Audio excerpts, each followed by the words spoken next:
Sindh police जे बख्तरबंद जी इहा सूरत हाल आहे त कचे में त ॿुधंदा हुआसीं त हिन बख्तरबंद जे अंदरि जेको आहे उहे गोलियूं टपी थियूं ऐं केतिरा ई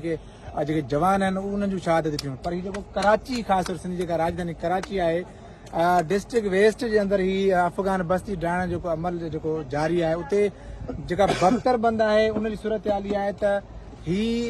वेही वई आहे ऐं स्टार्ट बि कोन पई थिए। हिते जेके पुलिस जा जेके जवान आहिनि उहे तमामु वॾा परेशान आहिनि। घटि में घटि सिंध जी पुलिस खे ख़ासि तौर ते IG सिंध खे घुरिजे त घटि में घटि आम पुलिस मोबाइलियूं जेके आहिनि उन्हनि खे त हर रिपेयरिंग जी ज़रूरत त आहे पर ख़ासि तौर जेके बख्तरबंद आहिनि जेके इमरजेंसी जे लाइ आहिनि कंहिं वक़्त बि हिते एमरजेंसी थी सघे थी। हिते तमामु वॾी